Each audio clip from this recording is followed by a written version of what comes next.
José Ugaz Sánchez Moreno, abogado penalista, a quien le doy la más cordial bienvenida. Gracias por acompañarnos. Buenas noches, Carla, ¿cómo está? Bueno, usted llevó por primera vez en nuestro país a un proceso judicial a un expresidente de la República, hablamos de Alberto Fujimori. En su gestión se abrieron más de 200 casos contra 1.500 funcionarios del gobierno fujimorista y otros asociados, obviamente, al régimen, ¿no? Usted fue parte de todo un thriller judicial y nos gustaría que nos cuente cómo empezó toda esta gran novela o este gran thriller judicial. Bueno, yo me desempeñaba como abogado penalista privado. Yo soy socio de una firma de abogados.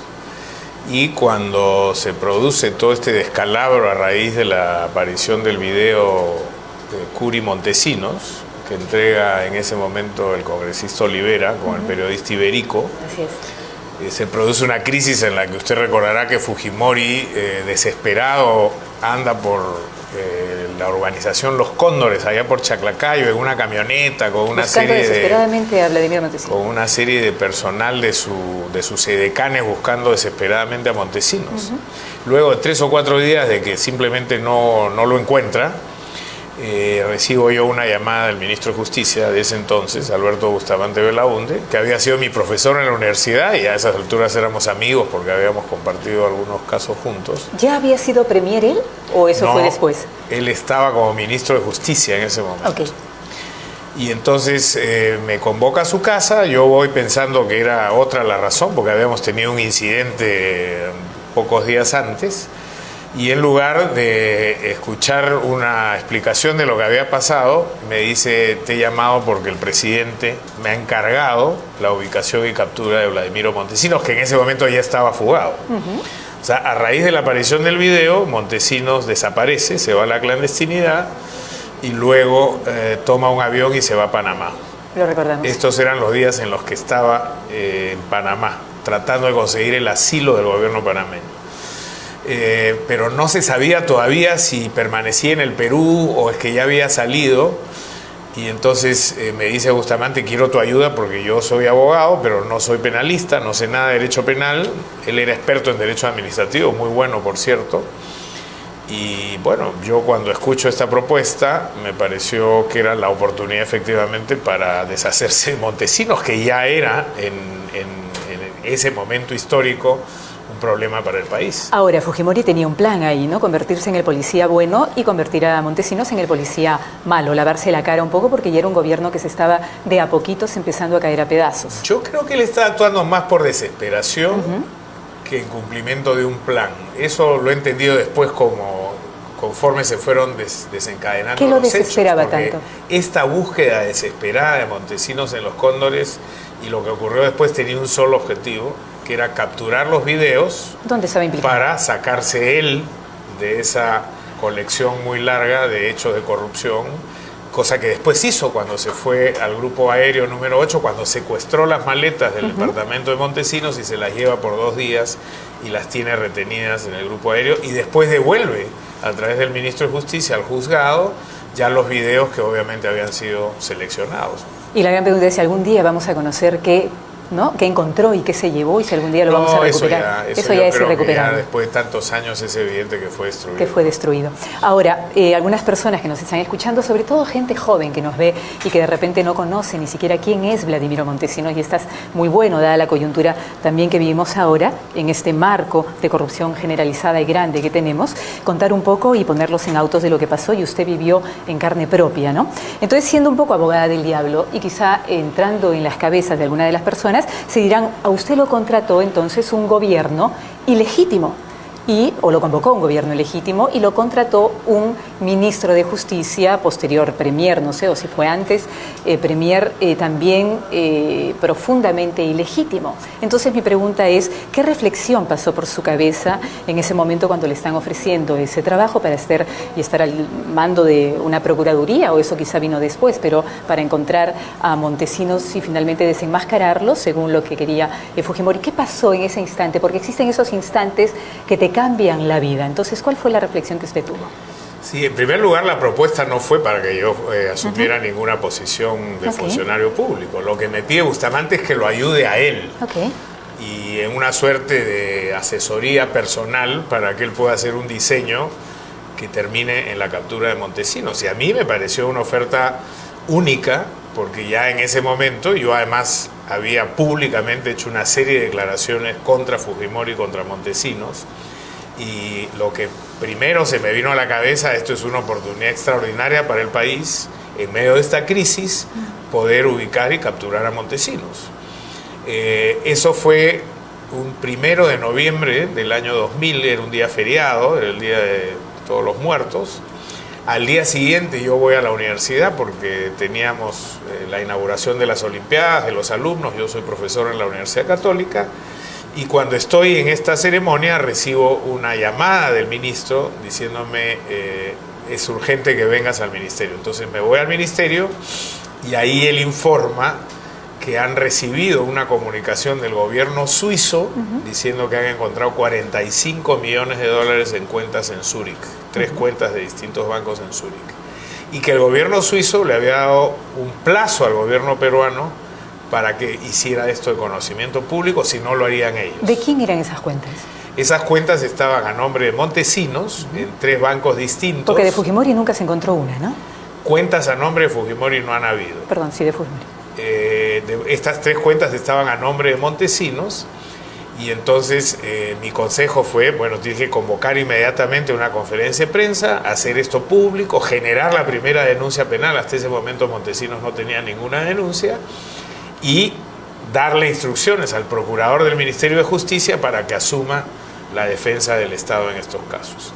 Entonces Bustamante me dice, pero eso tengo que consultarlo con el presidente. Se va a Palacio, yo me voy a mi oficina, y después de 1 hora y media me llama y me dice, el presidente está de acuerdo con esta propuesta, esta sugerencia que me has hecho, pero hay un cambio, y en vez de que lo haga el procurador del Ministerio de Justicia, yo te pido que lo hagas tú porque yo no confío en el procurador de justicia. Y ahí me doy cuenta de que efectivamente Bustamante estaba en una situación incómoda, porque él ya intuía de que Fujimori estaba comprometido en esta propia historia. Entonces, bueno, después de hacer algunas consultas internas con mis socios, finalmente decido aceptar el encargo. Uno de sus socios, o quizá amigo más que socio, porque no era del despacho del ¿cómo se llama?, bufete de abogados, era Ernesto de la Jara, de IDL, ¿no? Que él se opone, ¿no?, tajantemente a participar en algo así. ¿Por qué se opone él?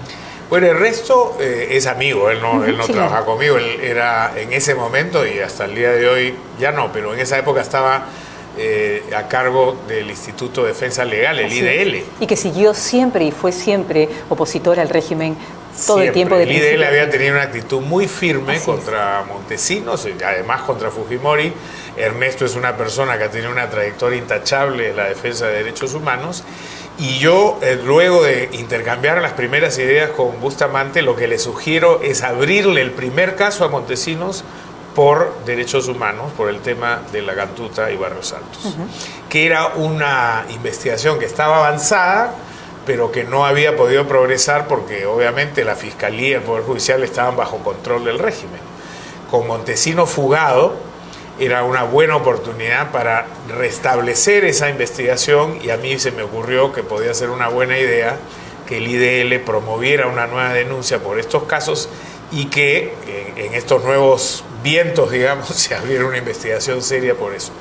Entonces me fui a buscarlo a su casa, le comenté mi idea, y él se negó tajantemente con el argumento, válido en ese momento por supuesto, de que podía ser una celada, de que lo que Fujimori podía estar buscando era matar a Montesinos, es decir, que se le ubicara y asesinarlo, y que el IDL no se iba a prestar a esa posibilidad.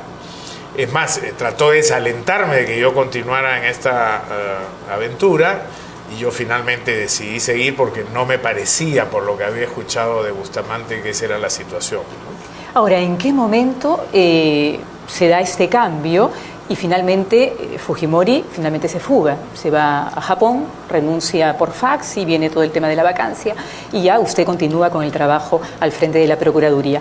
Yo imagino que sucede algo así. Recuérdenos esa época un poquito, justamente para las personas, como yo le digo, que posiblemente no sepan esta historia oscura de Alberto Fujimori, cuyos hijos hoy son parte importante de la política, y él también de alguna manera lo vuelve a hacer a raíz de este indulto, y que no conocen también a Vladimiro Montesinos. Bueno, fueron hechos que se desencadenaron muy rápido. Uno y tras otro. ¿No? La verdad que la velocidad en la que fueron ocurriendo los acontecimientos era inusitada. ¿Qué ocurre? Que a los pocos días de que el gobierno decide designarme a mí como procurador ad hoc, yo pido tener una reunión con Fujimori, con quien no había hablado hasta ese momento. Porque creo que después él pide su salida.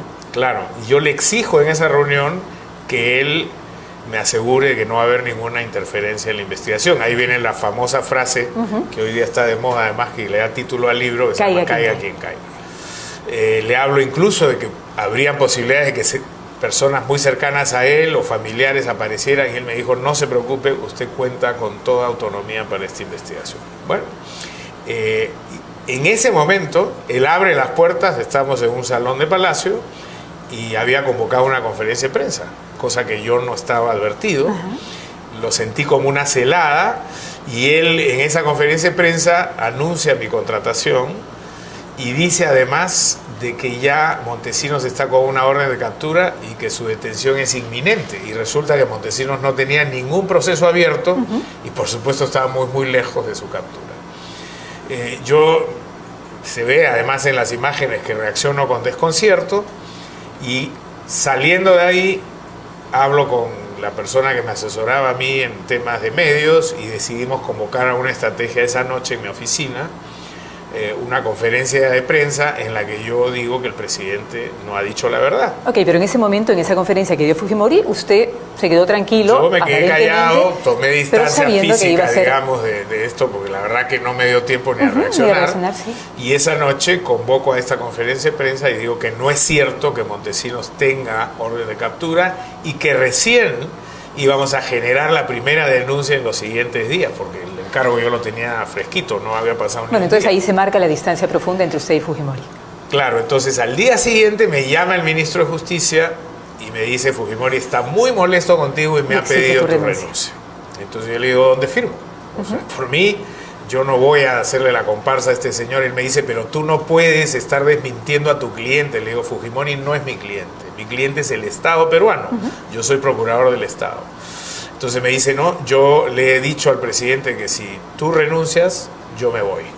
Y en ese momento creo que el gobierno no podía sufrir una pérdida más. Que fue un gesto noble de parte de la demás, sin duda alguna, sin duda alguna. Ya el gobierno había sufrido demasiados golpes como para que se fuera el ministro de Justicia en esas circunstancias. Y eso es lo que asegura que yo permanezca en el cargo. Bueno, a las 48 horas de eso, me llama Cecilia Valenzuela y me dice: mira lo que va a salir en Canal N. Entonces prendo la televisión, era un sábado por la tarde, y en Canal N se hace un reportaje a Roberto Escobar Gaviria, el hermano de Pablo, el narcotraficante, que le decían el osito, que había quedado ciego a raíz de un atentado que había habido contra él en Colombia, y que acababa de escribir un libro sobre su experiencia al lado de su hermano narcotraficante. Y en ese libro, Roberto Escobar sostiene que él fue testigo presencial cuando su hermano estaba con el teléfono satelital en la hacienda Nápoles, allá en Medellín. Y que sostiene una conversación, creo, sobre... Y que la llamada se la hace Vladimiro Montesinos y le dice: te voy a pasar con el presidente Fujimori, que quiere agradecerte el $1.000.000 que le diste para la campaña electoral.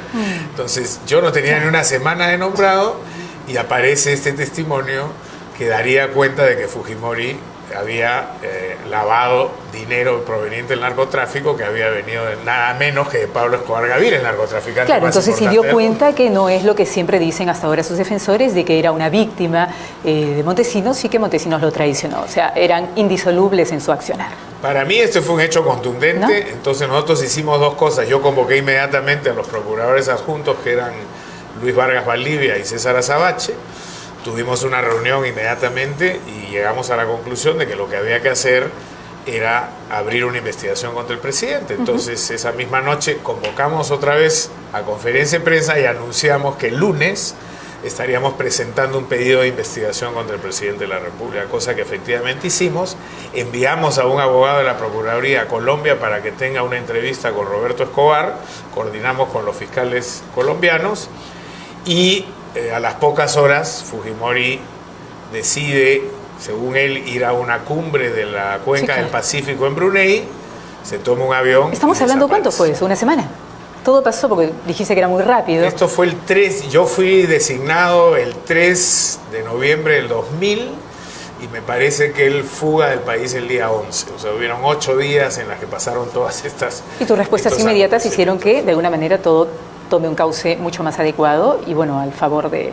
Bueno, yo no digo ni tengo base para sostener que Fujimori fugó por la acción de la Procuraduría. No. Puede ser que él haya tenido ya este plan. Sí, claro. Lo cierto es que cronológicamente los hechos sucedieron así. Ahora, ¿recuerda cuál fue la constatación de usted y todo el equipo cuando llegaron a la Procuraduría ya a trabajar sobre todo este caso para deslindar y finalmente empezar a descubrir todo lo que finalmente se descubrió?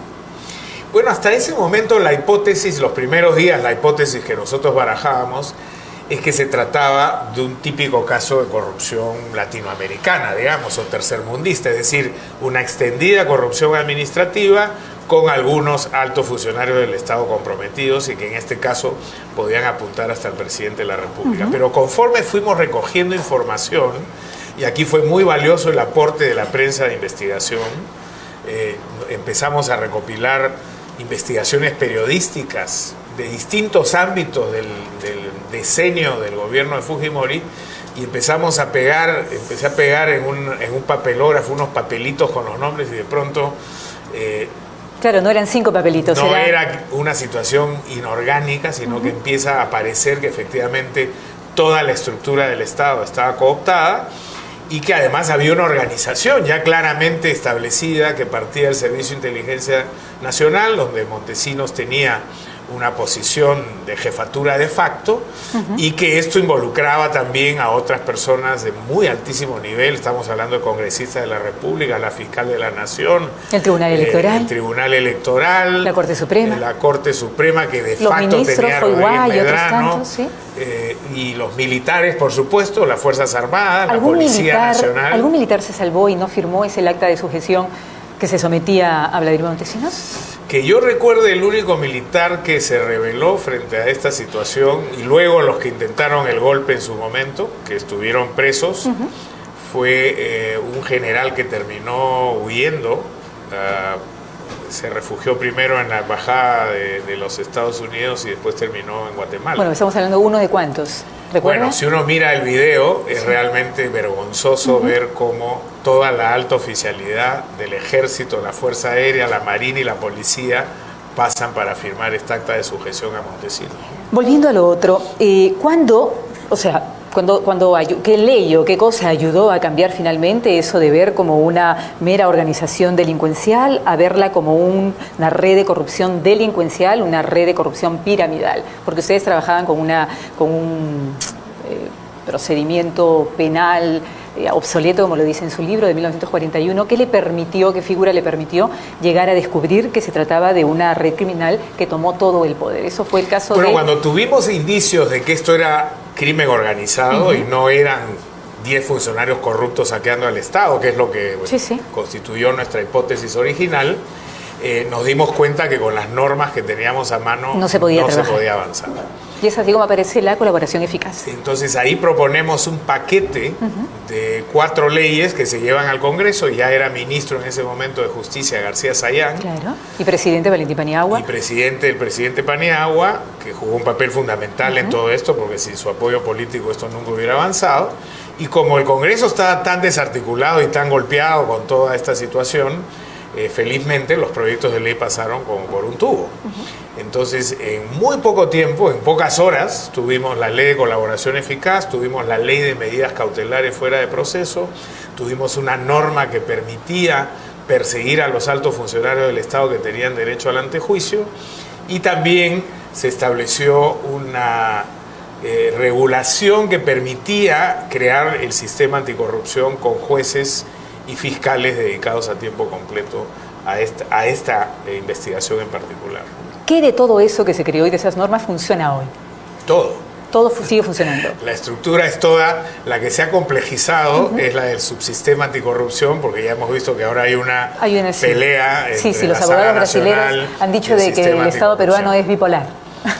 O bueno, tiene dos personalidades. Eso tiene que ver más con las desinteligencias que han habido entre la Procuraduría, que por un lado exige una reparación civil, sí, claro, y la Fiscalía, que está tratando de obtener la colaboración eficaz de los brasileros. Los brasileros lo que han dicho es: yo no voy a hablar si el procurador me quiere cortar el si cuello. hay ese acuerdo previo firmado. Y entonces la Fiscalía está tratando de decirle a la Procuraduría: oye, para eso, para poder obtener la información, ¿no? Ok, de eso vamos a hablar en un ratito. Entonces, hasta el momento queda claro que la prensa jugó un papel preponderante. Los Vladivideos, diría usted, que también jugaron un papel fundamental. Yo sé que no fueron todo el caso fue muy amplio, pero los Vladivideos fueron contundentes. Bueno, el caso peruano es el único que tiene como elemento de prueba más de 1000 videos donde se aprecia a los principales responsables entregando y recibiendo dinero. No hay caso de corrupción en el mundo que tenga un registro visual de esa magnitud. Y eso, por supuesto, ayudó muchísimo a las investigaciones, pero no es verdad, como han querido decir los fujimoristas en algún momento, de que el caso se sostuvo básicamente sobre videos.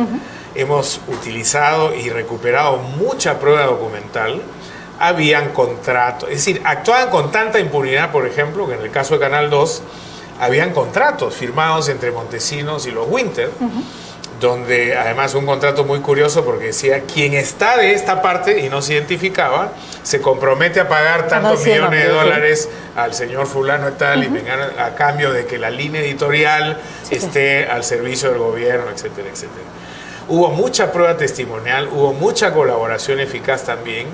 Y por supuesto, investigaciones financieras. La Procuraduría, nosotros creamos en la Procuraduría una pequeña unidad financiera que permitió rastrear dineros y establecimos niveles de cooperación muy importantes con la fiscal Cova en Suiza, con el FBI en los Estados Unidos, con el equipo del fiscal de Nueva York, que era un fiscal emblemático porque había tenido el caso del BCCI, con autoridades de Gran Caimán, de Luxemburgo, etc. Entonces, hubo un conjunto de elementos probatorios que lo que hicieron fue confirmar lo que esos videos estaban demostrando. Y en la colaboración eficaz, obviamente, la figura central y preponderante fue Matilde Pinchi Pinchi. La señora Pinchi jugó un papel importantísimo porque era una persona muy cercana a Montesinos y además de darnos su secretaria información personal, ¿no? ¿O qué papel cumplía? No era su secretaria. Montesinos tenía otra secretaria. Posiblemente tenía varias, en el Servicio de Inteligencia Nacional. Matilde Pinchi era una suerte de consejera y administradora de todos estos recursos ilegales. Ella era la que preparaba los sobres, disponía a quién se le pagaba, cómo se le pagaba, etc. Y tenía una relación muy cercana con Montesinos. Y como colaborador eficaz no solamente fue sumamente eficiente por la calidad de información que nos brindó. O sea, toda la información que ella dio se corroboró, sin ningún problema. En su gran mayoría. Hubo 2 historias que no pudimos corroborar. ¿O fueron mentiras? En realidad eso no se sabrá, creo yo. No se sabrá porque eran temas muy complicados. Hicimos mucho esfuerzo incluso por ratificarlos en los Estados Unidos, pero no fue posible. Porque acá es tan estricta la colaboración eficaz como la delación primaria primada en Brasil, donde finalmente la persona tiene que decir estrictamente la verdad, porque si no pierde los beneficios que le competirían. Claro, nosotros cuidamos mucho de que esta ley de colaboración eficaz en el Perú tuviera una etapa de corroboración, porque veníamos de la experiencia de la ley de arrepentimiento de terrorismo, que fue una ley que lo que quería era alentar la delación en terrorismo, pero que no estableció un procedimiento de verificación. Y por lo tanto bastaba que uno dijera, él es terrorista y yo también, y lo metían preso. Y por eso es que hubo que crear una comisión, que fue la Comisión Lancier, que liberó a más de 800 inocentes que fueron condenados en base a esas acusaciones sin corroboración. Entonces, nosotros éramos muy conscientes de ese peligro y pusimos entonces todo el procedimiento de corroboración. Para que usted tenga una idea, cuando se hace la investigación del pago de los sobornos por la compra de los aviones a estas empresas rusas, que es la que genera la coima de los 45 millones de dólares que se le encontraron a Montesinos en Suiza, fuimos, y por supuesto hubo quienes estuvieron involucrados en esa operación que decidieron acogerse a la colaboración eficaz y nos entregaron los contratos y nos entregaron mucha documentación pero hubo que pasar por un proceso de corroboración que duró más de un año. Entonces, estos procesos son procesos delicados porque efectivamente uno está jugando finalmente con la libertad de las personas. Y ahora usted dice que también otro impedimento o una constatación que tuvo usted cuando llegó a la Procuraduría con su gente es la cantidad de gente que quería ser colaboradora eficaz, que casi, o mejor dicho, primero que empezaron a huir todos. Y que después, cuando sale la figura de colaboración eficaz, todos querían ser colaboradores y el miedo que usted tenía era que no hubieran después más procesados que tener, ¿no? ¿Cómo es eso de huir todos? Hoy la mayoría, el 90% de los que ustedes iban a procesar, casi huyeron. ¿Cómo viene ahí? ¿Cómo podemos tratar, para traerla un poco al presente que vivimos, el tema de la prisión preventiva? ¿Funcionaba la prisión preventiva en ese momento? Se nos escaparon varios, porque el sistema procesal peruano en materia penal estaba diseñado para que solo se pudiera dictar impedimento de salida del país o captura una vez que terminaba la investigación preliminar en la policía, la investigación en la fiscalía y el juez abría un proceso. Okay. Y eso podía tomar meses. Meses, claro. Entonces, cuando nosotros presentábamos una denuncia, los corruptos se enteraban e inmediatamente fugaban del país. Ahí es que se presenta el proyecto de ley para que se puedan adoptar medidas cautelares fuera de proceso. ¿Cómo funciona eso? ¿Cómo funciona el día de hoy? Cuando hay indicios de que alguien ha cometido un delito, uno va al fiscal en sigilo, le dice al fiscal, hay estos elementos, por favor pídale usted al juez autorización, y el juez, sin tener que abrir un proceso penal como era antes, le impide la salida, por ejemplo. Revisa la evidencia y puede dictar una orden de impedimento de salida o de captura. Bueno, gracias a esa ley cerramos las fronteras del Perú. Pero no hicieron ustedes nunca la prisión preventiva como una medida antes de una investigación, que es lo que hoy se suele hacer. Bueno, esa es una decisión judicial y ha existido siempre. Okay. Lo que pasa es que ahora el sistema es mucho más ágil y antes, digamos, las estadísticas de presos sin condena en la cárcel eran mucho más elevadas que hoy día. Superaban, según estudios que se hicieron a nivel regional, más del 75% de los presos eran presos sin condena. Hoy día ha mejorado, pero no tanto. Estamos hablando, yo calculo, de unos 60 y algo % de presos sin condena. Pero prisión preventiva ha existido siempre. Ok, ¿y usted está de acuerdo, no? Porque recibe muchas críticas el tema de la prisión preventiva hoy. Las críticas son cuando se percibe que hay un abuso. Que es residual y se usa permanentemente. La prisión preventiva está regulada y debe ser una medida de excepción. Así es. Pero tampoco debe haber temor en aplicarla cuando se cumplen los elementos. Y los elementos son que existan indicios suficientes, que la pena a aplicarse sea superior a los 4 años y cuando hay pronóstico de fuga. ¿Y cree que en los casos que se ha hecho últimamente cumplían con los requisitos para ser aplicados? Yo creo que en algunos casos ha habido exceso. El sostener que porque una persona tiene solvencia económica necesariamente va a fugar, si es que tiene familia, tiene domicilio, tiene trabajo conocido, entrega su pasaporte, es un poco forzado. Ok, entonces se ha excedido en algunos casos esto. Hablemos de la plata de Alberto Fujimori. El hallazgo que se hizo, ¿no? A su juicio, Alberto Fujimori fue 100% culpable a pesar de actos de corrupción, quiero decir, a pesar de que no se le encontró ninguna prueba o ninguna cuenta a su nombre. Al día de hoy, ¿puede usted decir que fue 100% responsable y culpable de eso? No es necesario que alguien que ha cometido un delito de corrupción o contra la administración pública, ni siquiera un delito patrimonial, o sea, un robo, una estafa, una apropiación ilícita, no es necesario para afirmar su responsabilidad que la persona tenga la plata o que tenga una cuenta donde se ha encontrado la plata. Lo que pasa es que ahora se habla de que seguir una ruta, encontrar pruebas, transacciones bancarias, que es lo que estamos encontrando ahora último. Supongamos que usted tiene una declaración de un testigo, 4 colaboradores eficaces, cuentas que efectivamente acreditan que el dinero se ha movido de un lado para otro, aunque no haya ido a la mano de Fujimori, a cuentas específicas bancarias de Fujimori. Y esto además se conjuga con el hecho de que tiene bienes patrimoniales que no puede explicar. Eso es suficiente como para acreditar la existencia de un delito de corrupción. Existe no solamente la prueba contundente, lo que se llama en el sistema anglosajón el arma humeante, sino que existe en nuestra teoría procesal y penal también la llamada teoría de la prueba indiciaria. Si uno tiene un conjunto de elementos que se concatena uno con otro en relación de antecedente consecuente y se cumplen, no son contradictorios, son reiterativos, etcétera, hay un conjunto de ¿Podría reglas. poner un ejemplo en el caso de Fujimori para que el público lo pueda entender, para que el ciudadano de a pie pueda entenderlo? Porque mucho se habla del tema y siempre repiten, y yo lo escucho, nunca se le encontró nada. Mire, hay dos momentos cruciales en los que a Fujimori se le vincula con temas de dinero. Uno es la remisión de una maleta en efectivo que salía del servicio de inteligencia regularmente. Llamada la maleta del presidente. La maleta del presidente. Ok. Que se llenaba, si mal no recuerdo, con $100.000 mensuales, perdón, semanales en efectivo, que salían de los fondos que a su vez tenían que llevar todos los meses el Ejército, la Marina y la FAP.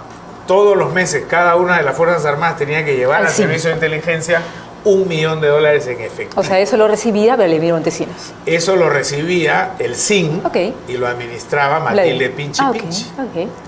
Con su jefe. Ese dinero servía para pagar a periodistas, para pagar a los magistrados que estaban en la red. Sí, a toda la red en su conjunto. Y se reservaban $100.000 semanales que iban a Palacio de Gobierno. O sea, $400.000 mensuales para Alberto Fujimori. ¿En qué usaba Alberto Hay Fujimori? varias declaraciones, no, pero para responder a su pregunta, hay varias declaraciones concurrentes que confirman que efectivamente eso era así. ¿Qué es una declaración concurrente? Cuando yo digo, este dinero todos los sábados se embolsaba y se ponía en una maleta, iba a Palacio de Gobierno a las manos del presidente, y luego vienen 3 testigos más que dicen, efectivamente así fue. Y luego hay otro que dice, yo he escuchado a Vladimiro Montesinos hablando por el teléfono satelital con el presidente de la República diciendo, presidente, ya va la maleta. Testigos. Entonces se van juntando una serie de elementos que llevan a la convicción de que efectivamente... Entonces ahí no hace falta una prueba grabada, un audio, donde se escucha con los testigos es suficiente.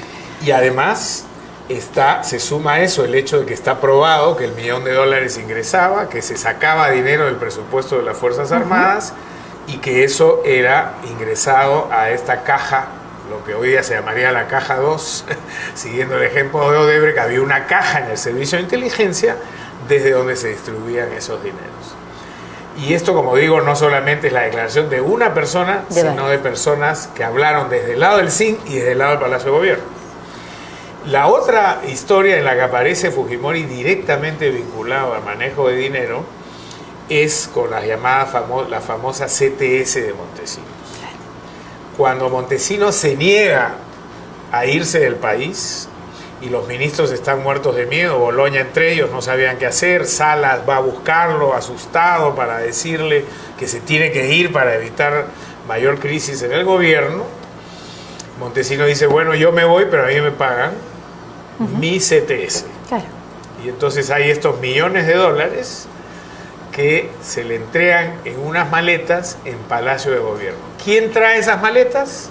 El presidente de la República con su cuñado Aritomi. Así es, que era embajador y venía cada mes además, ¿no? Y sobre ese hecho hay multiplicidad de testimonios. Está el general Bergamino, finalmente hay también toda la secuencia de cómo se retira ese dinero del ejército, se le entrega, están los billetes numerados, luego se cambian los billetes. O sea, esos 15 millones que los trajo Fujimori no eran de los fondos de Fujimori, esos 100.000, era simplemente una parte salieron del adicional. ejército y Bergamino estaba desesperado porque él había sacado ese dinero del ejército para entregárselo a Fujimori y tenía que reponerlo. Y él llamaba constantemente a Boloña para decirle hay que devolver, hay que reponer hasta que finalmente... Ok, entonces son esos dos ejemplos. Los 15 que regresaron son los que no sabemos de dónde vienen. Ok. ¿Y a dónde iba la plata de Fujimori? ¿Cómo salía del país? ¿Quién la sacaba? ¿El propio cuñado? Una de las hipótesis no probada es que el cuñado, que tenía estatus diplomático y venía todos los meses al Perú prácticamente, efectivamente sacaba dinero en la valija diplomática. ¿Se llegó a saber, conocieron ustedes qué cantidad finalmente de dinero se sacó? Porque imagino que no fue un mes, ni 2, ni 3, fue sistemático, fue un tiempo... Mire, lo que no está contabilizado finalmente es cuánto ha sido finalmente el dinero que ha sido sustraído al Estado. No se sabe hasta el día de hoy cuánto robaron. Se habla Fujimori y de Montesinos. $6.000 millones, cifra que levanta el historiador Alfonso Quirós en su libro sobre la historia de la corrupción del Perú, hasta contabilidades más modestas que hablan de 600 millones, de 600 y 900 millones de dólares. Este señor que usted dice, Quirós, es el que dice que el Perú siempre, desde la hora cero, ha estado permanentemente en ciclos de corrupción inacabables y además, ¿no?, que siempre vuelven a un punto o que nunca ha estado en su nivel más bajo y que siempre desde el salitre, guano... Tiene este libro que edita en Estados Unidos en inglés porque él enseñaba en una universidad de Nueva York, lamentablemente murió muy tempranamente, y el libro en inglés se llama Círculos de Corrupción. Okay. En español se llamó La historia de la corrupción en el Perú. Y él hace un recuento desde el día cero hasta el último gobierno anterior a este sobre los ciclos de corrupción en el Perú.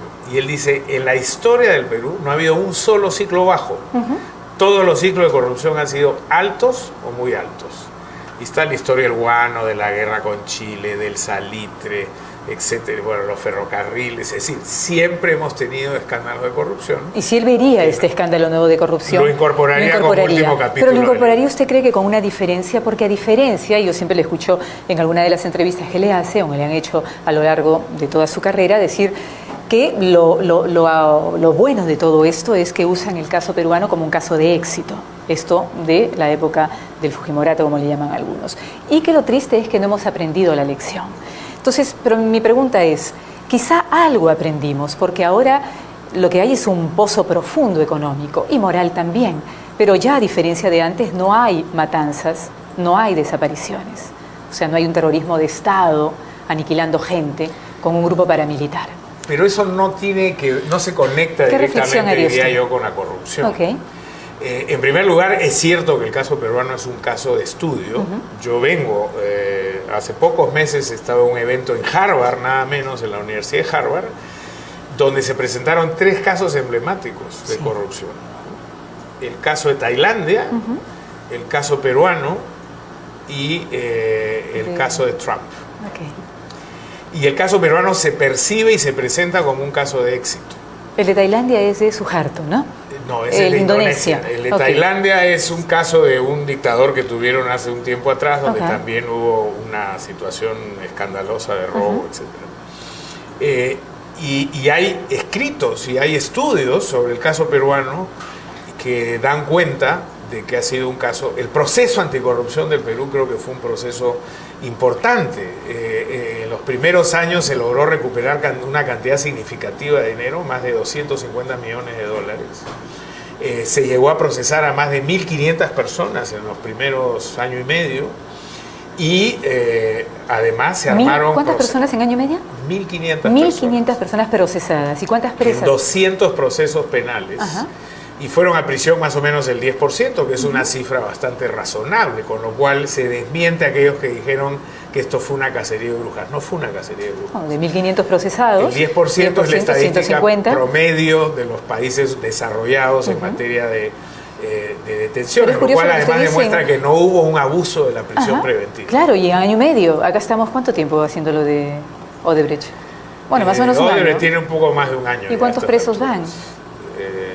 No sabría en referencia a la cantidad de investigados, pero... no, es un número infinitamente menor que el que estamos nombrando ahora. Ahora, ¿no? Este caso, el de Odebrecht, me refiero, es un caso sumamente complejo. Pero bueno, volviendo al otro, ¿por qué no aprendimos las lecciones? Es porque si usted mira históricamente lo que pasó inmediatamente después de la caída de Fujimori y Montesinos y la revelación al país de lo que había pasado, que era espantoso. Sí. Vino Toledo con un Almeida. El presidente de transición, Paniagua, que es una lástima que no haya durado más y que solamente decidiera estar 8 meses y no ir a su candidatura, Paniagua crea la comisión, la INA, la Iniciativa Nacional Anticorrupción, que era una comisión con más de 15 personas, representativos de iglesias, de la sociedad civil, del Estado, etc. Y ellos durante unos meses hacen un diagnóstico, tratan de responder a la pregunta ¿qué nos pasó? ¿Por qué llegamos a este nivel? Y hacen un documento muy interesante donde se analiza la situación a la que había llegado el Perú y hacen una serie de recomendaciones y propuestas de cambio. Desde gobiernos regionales, municipalidades, transparencia para el Estado, etc. Ese informe se le entrega al presidente Toledo recién nombrado y agarra y lo pone en un cajón y nunca más Y lo archivó. Ahora sabemos por qué. Ahora sabemos por qué. En Bueno, ese además momento, tuvo un asesor Almeida que entró y incurrió en graves casos y de corrupción. efectivamente, a los pocos meses del escándalo Fujimori, Almeida, que era el asesor personal del presidente Toledo, termina preso por haber querido sobornar a un general del Fujimorismo.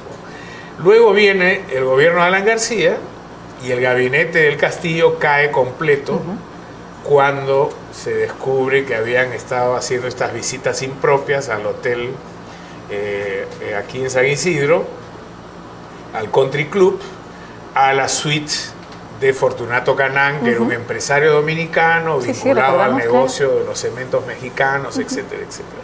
Y hay videos y audios de esta situación. Y entonces cae un gabinete completo bajo sospecha de que han habido prácticas indebidas. Y luego viene Humala con su vicepresidente Chejade, que dura exactamente 10 días, porque es sorprendido en un restaurante en una negociación absolutamente impropia para favorecer a un grupo económico que tenía una disputa por unas tierras de caña de azúcar.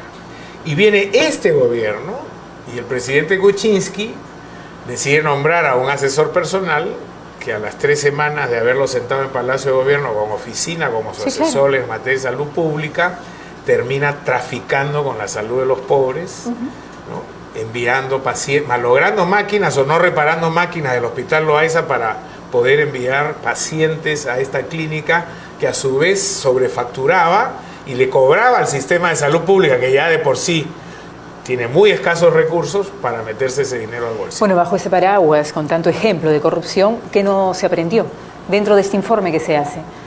¿Qué no aprendió la clase política entonces? Bueno, creo que hay un aprendizaje que no solamente pasa por la clase política. En primer lugar, tenemos que aprender los ciudadanos a elegir a nuestros políticos. Porque esta historia de que roba pero hace, y a sabiendas de que estamos votando por candidatos corruptos, lo hacemos, creo que da cuenta de que primero tenemos que hacer una introspección como país y como ciudadanía y decir por qué nos creemos que nos merecemos este infortunio. ¿Por qué elegimos a las personas inadecuadas? Una de las primeras lecciones que hemos aprendido en el proceso anticorrupción en este país es que hay que buscar liderazgos éticos. Se requiere una clase política diferente. Bueno, ahora no tenemos liderazgo y mucho menos ético, al parecer. Y una clase política, yo diría, bastante deleznable. Pero cuando yo le decía esto de que no hay matanzas y no hay desapariciones, el votante quizá algo aprendió en el sentido de que hemos podido elegir a una Fujimori o a un Fujimori para que esté nuevamente en el poder, ¿no? Y le pregunto esto y al final no hemos elegido eso. Finalmente, la pregunta que nos hemos hecho nosotros y quizá algunos políticos también, cada uno desde sus trincheras y posiciones, es ¿qué nos pasó con ese autoritarismo que elegimos en algún momento? En ese momento quizá nos merecimos un autogolpe, ¿no? Eran otros tiempos, elegimos un Fujimori porque había Sendero Luminoso, era otra coyuntura, era otra situación. Por eso yo le ponía el ejemplo de eso de que quizá, sí, el pozo económico es brutal, la corrupción está siendo generalizada y estamos viendo los niveles de corrupción graves que hay, pero no se llega a este nivel de matanzas, desapariciones. Yo no estoy seguro que nos hayamos librado de una tradición autoritaria. El Perú tiene una acendrada tradición autoritaria. Venimos de décadas de golpes de Estado. Y fíjese los presidentes que hemos elegido, incluso democráticamente, ¿no? Sí, claro. Un ex militar, que además con un discurso muy virulento proponía una salida autoritaria. Otro presidente de un partido histórico, él mismo con un autoritarismo evidente. Entonces yo no estoy muy seguro. Y ahora, por ejemplo, cada vez que tenemos alguna crisis como esta situación espantosa del asesinato de una niña, que se habla de la pena de muerte, etcétera, etcétera. Usted siempre ha sido enfático en diferenciar el modelo de corrupción usado por Alberto Fujimori y Vladimiro Montesinos, ¿no? Que capturó el poder, como siempre se dice, con otros modelos a escala, ¿no? Y mi pregunta es, bueno, modelo a escala, como usted, los ejemplos que pone, el caso Orellana, Álvarez, etcétera, en su momento. Un caso a escala hoy, por ejemplo, ¿podría llegar a ser Fuerza Popular, el actual Fuerza Popular liderado por Keiko Fujimori? No. Porque digo, está inmerso en una investigación por bajo la figura o la ley de crimen organizado. Yo siempre he refutado a aquellos que han pretendido, después del fujimorismo, decir ahora estamos peor que antes. No, eso no es verdad. Sí, sí, yo tampoco lo creo. Ni con Humala, ni con García, ni con Toledo hemos estado peor que antes.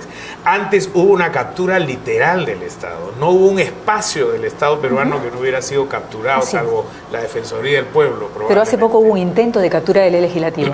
Bueno, ha habido un intento autoritario de captura del Estado. No sabemos con qué propósito. Digamos, las vinculaciones delincuenciales o la sospecha de actos criminales vinculados a Fuerza Popular tienen que ver con la investigación por narcotráfico que tiene el ex secretario general Ramírez, ¿sí? Por una investigación que vinculó a Kenji Fujimori y sus socios con unos depósitos que tenían una situación ahí extraña, y por el prontuario que exhiben algunos de sus representantes, ¿no? Varios de ellos, por ejemplo, sin ningún empacho, falsificando sus currícula o presentando documentos falsos para distintos propósitos, y muchos de ellos vienen además de lugares fuera de Lima, de provincias donde han tenido muchas investigaciones por corrupción, etcétera. Eso es muy distinto a tener una red criminal organizada. Pero cuando usted dice escala, significa que puede ir creciendo. Y mi pregunta es, si Keiko Fujimori hubiera llegado ya a la presidencia en sus 2 intentos, ¿usted cree que ella, y dadas las características de su partido, las características de su conducta y de quienes la acompañan, tendría el mismo modelo del padre, o por lo menos tendría algunos visos como este? Mire, yo no tengo una bola de cristal para poder afirmar qué es lo que ella haría. Lo que sí ha evidenciado claramente es que tiene rasgos autoritarios. Y la prueba de eso es la crisis de su propio partido. Estos 10 congresistas que han salido diciendo que había una mano dura en la conducción del partido y un ninguneo a quienes no estaban cerca de ella o de la cúpula que está enquistada en el poder de ese partido. Ahora, si ella hubiera sido exitosa en tumbarse al fiscal de la Nación, a quien falsamente han acusado, sí, claro, incluida la señora Vilcatoma y otras, falsamente acusado de estar digitando las investigaciones para favorecer a unos y perjudicar a otros, no sabemos si hubiera tenido una Blancanelia Colán. Cabe la posibilidad que sí, cabe la posibilidad que no. Si hubieran tenido éxito en tumbarse al Tribunal Constitucional, no sabemos si hubieran hecho lo que hizo el padre, que fue poner a estos magistrados en el Tribunal Constitucional que obedecían a llamadas telefónicas del Palacio de Gobierno para bloquear todos los actos que cuestionaban las actitudes antidemocráticas, como las reelecciones permanentes del presidente. Pero más o menos se perfila una tendencia, ¿no? O sea, no podemos llegar a saber qué hubiera pasado, lo hubiera no existe. Pero no se puede podemos saber una... con exactitud, pero hay efectivamente indicios. O sea, cuando uno escucha al señor Becerril o a Salaverry o al propio presidente del Congreso, Galarreta, lo que ve es una clara tendencia autoritaria que trae más los recuerdos del pasado. Yo creo que por eso precisamente pierden las elecciones. Sí, claro. El 10 de febrero del año 2032 debía salir Alberto Fujimori en libertad. Recién en el 2032. ¿Qué siente usted sobre el indulto reciente dado por el presidente a el exmandatario o exdictador, como le llaman algunos? ¿Es ilegal para usted? Yo creo que el indulto no ha respetado las exigencias de ley.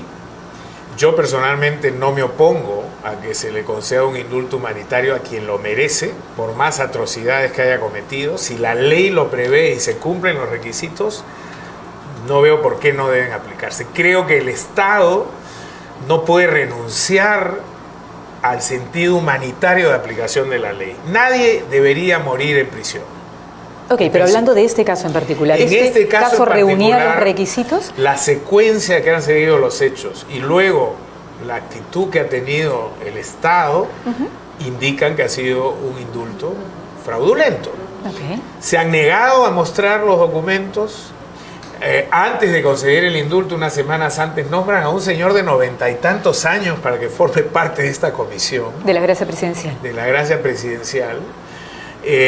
Luego hemos escuchado de connotados médicos peruanos, como el doctor Huerta, especialista, nada menos presidente de la Sociedad Americana de Oncología, diciendo que esto no era una enfermedad de las características que exige la ley del indulto. Además, ya es una enfermedad superada, la del cáncer. Se están basando en una enfermedad superada. El presidente, el expresidente, estaba en un recinto con todas las comodidades del caso. no solamente con asistencia personal en prisión, sino que salía cada vez que lo ha querido, ha salido a la clínica, donde finalmente terminó antes del indulto. Entonces, no me parece que haya una justificación legal, y creo que la precaria situación en la que se ha ubicado el actual presidente precisamente obedece a que una mayoría de la población piensa que este indulto ha sido manipulado. ¿Y a usted le duele, le lastima, le indigna este indulto ya, hablando de usted y del equipo de gente que trabajó años, días, meses, fueron 14 meses, imagino muchas horas sin dormir, además financiando muchas veces usted las propias investigaciones, porque tengo entendido, si no desmiéntame, periodistas fiscales como la doctora Magallanes, que se la jugó y realmente incluso creo que fue ella la que mandó a prisión a su propia jefa? Sí. Entonces, ¿a usted le duele, le indigna ver en libertad a una persona que usted desde cerca ha visto el nivel de podredumbre, de indignidad, ¿no? Que nos hizo llegar? Y que finalmente se le termine dando un indulto, además ilegal, según sus palabras. El proceso anticorrupción peruano estuvo plagado de actos heroicos.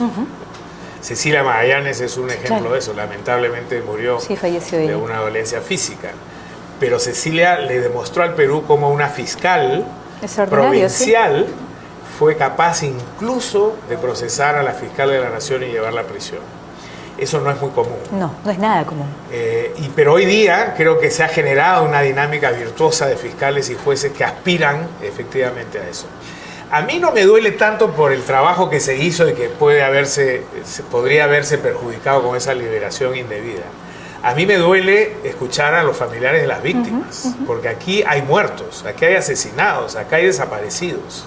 Y eso fue parte de una política sistemática que implementó este gobierno autoritario de Fujimori, y por lo tanto concederle un indulto indebido no es apostar por la reconciliación. Así no se reconcilia un país.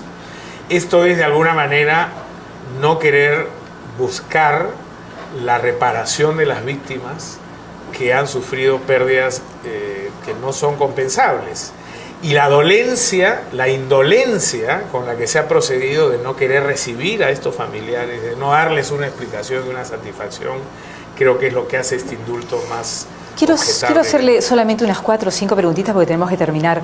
Usted siempre dice que a grandes males, grandes remedios. El gobierno de transición fue sin duda un momento fundacional para hacer cosas realmente importantes. ¿Qué fueron o cuáles fueron los logros más importantes del gobierno de transición? Porque dentro de ellos está, ¿no?, reintegrarnos nuevamente o incorporarnos a las instancias internacionales como la Corte Interamericana de Derechos Humanos, que está hoy en día, ¿no?, dividiendo también al país.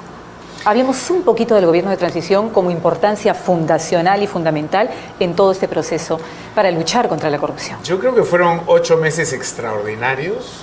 Deberíamos mirar más esa parte de la historia, porque el presidente Paniagua lo primero que hizo fue restaurarle la dignidad al ejercicio del poder. Y eso se hace con un ejemplo de vida. Que no se ha vuelto a dar. Que no se ha vuelto a dar. Okay. Lamentablemente no se ha vuelto a dar. La voluntad política que le imprimió el presidente Paniagua a la limpieza del país, a pesar de lo doloroso que era esto, porque también ha podido haber una actitud de decir, como muchos querían, ya no miremos hacia atrás, ¿no? Hay toda una tendencia cuando ocurren estas crisis mayores, de decir, olvidémonos del pasado, miremos hacia el futuro. Pero evidentemente quien no procese el pasado va a volver a cometer los mismos errores en el futuro, y eso es lo que nos ha ocurrido después de estos 8 meses. Pero yo creo que lo primero que le imprimió el presidente Paniagua a su gobierno fue una cuota de dignidad, de voluntad política, de talante democrático que permitió que se pudieran reconstruir rápidamente espacios que habíamos perdido. Y uno de los que perdimos fue el tema de la Corte Interamericana y nos reincorporamos nuevamente eso. ¿Qué significa? Porque las personas no lo saben, han venido muchas personas por aquí. Rafael Rey estuvo el otro día y dijo que había que mandar al carajo a la Corte Interamericana. Y a mí me gustaría que usted nos diga, y al ciudadano que nos está escuchando, sobre todo al joven, ¿qué significa la Corte Interamericana para el ciudadano de a pie, el poblador común? ¿Cuál es la relevancia en su día a día? En el mundo moderno y global, se ha llegado a la conclusión de que los sistemas de justicia internos no siempre son suficientes. Por las propias miserias, por los niveles de conflicto interno, por la confrontación que puede haber entre grupos, etc. Por ejemplo, aquí se ha teñido al discurso anticorrupción o a quienes trabajan o trabajamos en el ámbito anticorrupción de un tinte ideológico, ¿no? Entonces, bajo este concepto de caviar, que algunos lo usan como si fuera insultante, a mí no me lo parece, pero utilizan el concepto de caviar para decir, todos los que hablan de anticorrupción son caviares. Todos los que defienden ciertos derechos de las personas son caviares o son terroristas. Y yo creo claramente que esa polarización, por ejemplo, justifica precisamente que hayan instancias supranacionales desapasionadas que puedan revisar decisiones equivocadas de los sistemas de justicia locales. La Comisión Interamericana de Derechos Humanos está formada por representantes que escogen los países vinculados a la OEA, lo mismo que la Corte. Y pretender sostener, como han sostenido, ayer escuchaba con mucha pena a la primer ministro diciendo que la comisión está bajo sospecha porque es sesgada, porque está ideológicamente teñida. Eso es absolutamente falso. Imagino que ella quiso decir de izquierdistas, ¿no? Evidentemente, ¿no? Para justificar el error del presidente en este discurso que ha dado en radioprogramas el otro día. Sí. Este intento de descalificar a las autoridades supranacionales diciendo que son de una tendencia ideológica o de la otra, creo que lo único que hace además es ad hominem, ¿no? Porque no tienen argumentos, al Perú en el concierto internacional.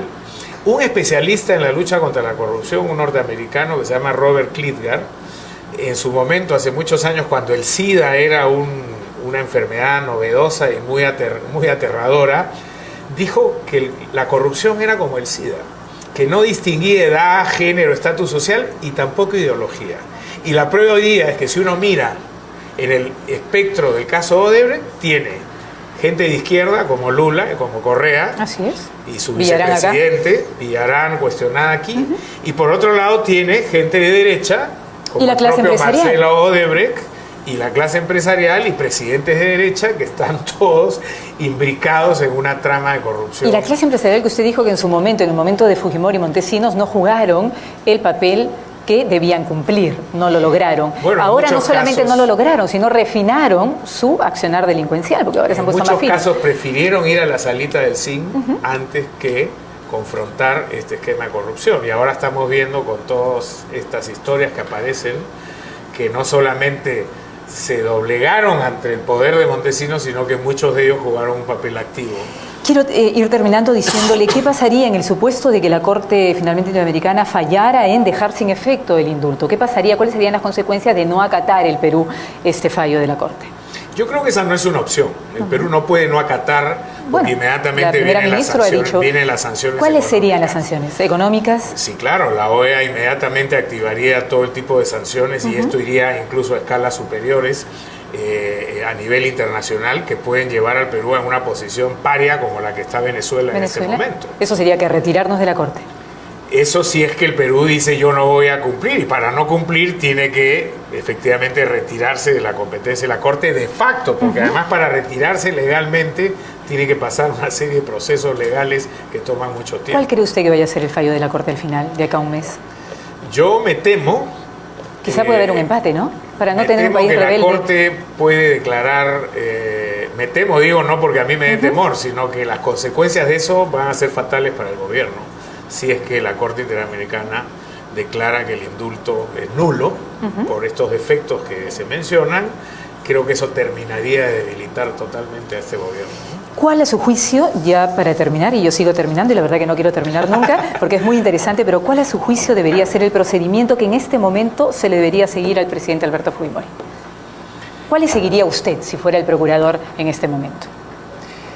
Mire, porque él es el gran implicado en este momento, siendo la primera figura de una mandataria. Lo que debió hacerse es traer médicos fuera de toda sospecha, si fueran extranjeros mejor, que hicieran una evaluación objetiva desde el punto de vista médico y que dijeran si efectivamente lo que exige la ley peruana se cumple en este caso. Ok, pero eso es en el caso del indulto, ¿no? Para lo del indulto. En el caso de Pedro Pablo Kuczynski, ¿cuál debería ser el mejor procedimiento para él? Porque está en una situación bastante delicada. Porque si en su momento Alberto Fujimori reunía los requisitos indispensables para ser vacado por incapacidad moral, el presidente actual, a su juicio, reúne los requisitos básicos.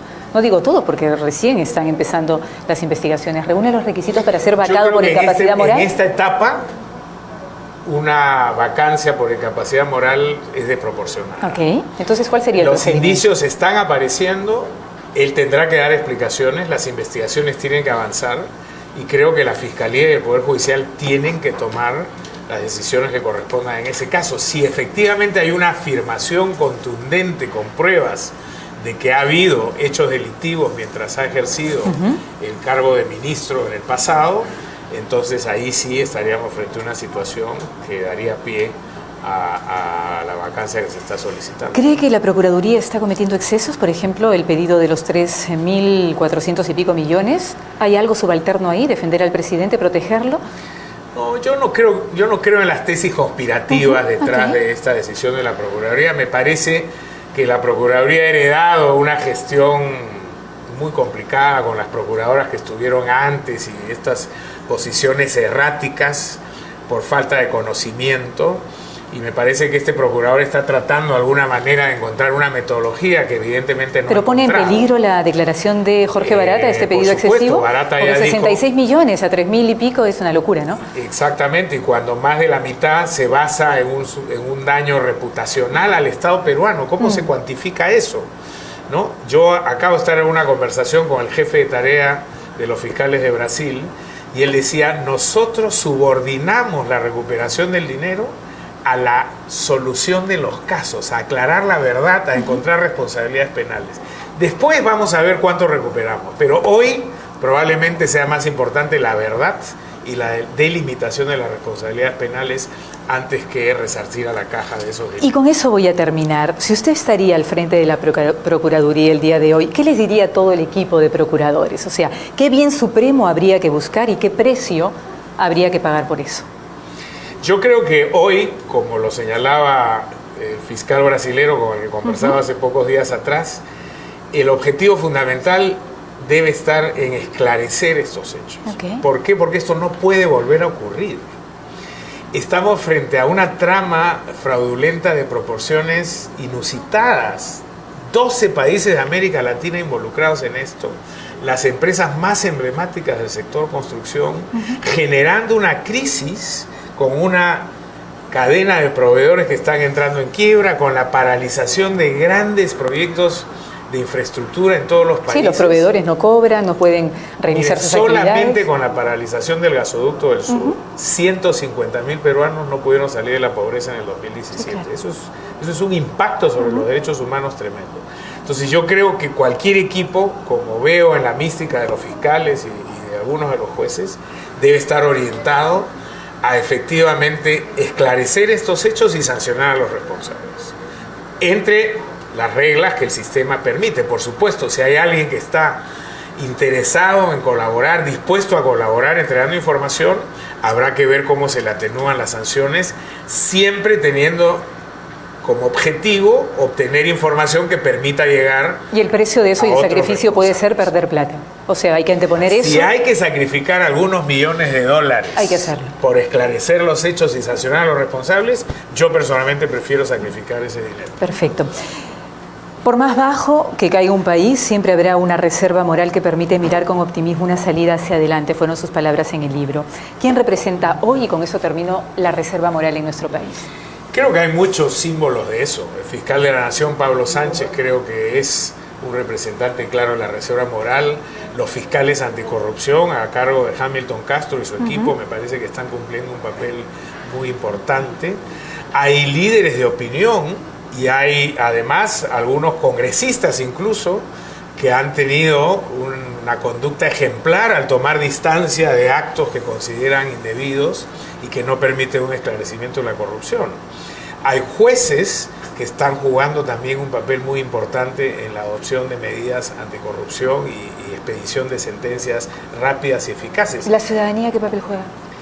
En la ciudadanía hay un sector que a mí me parece que es muy importante, que es la reserva moral de la sociedad civil, que se moviliza y protesta frente a cada intento de los corruptos de tratar de volvernos al pasado. Y este es un fenómeno muy interesante porque no solamente está ocurriendo en el Perú, ha ocurrido en Brasil con millones de personas en las calles, en Honduras, en Guatemala, en República Dominicana, aquí mismo hemos visto algo de eso, en Corea del Sur, en Rumanía. Es decir, la ciudadanía está a semejanza de los movimientos de indignados, generando una dinámica social para decir, responder. Basta Ajá. de corrupción, esto no lo vamos a permitir. Y para parar la recorrupción. La recorrupción, que es un fenómeno sumamente peligroso. Importante. Le agradezco mucho. A Gracias usted. por habernos puesto al día y haber hecho un viaje en la historia, ¿no?, reciente del país, que tiene que ver muchísimo con la historia que estamos viviendo el día de hoy.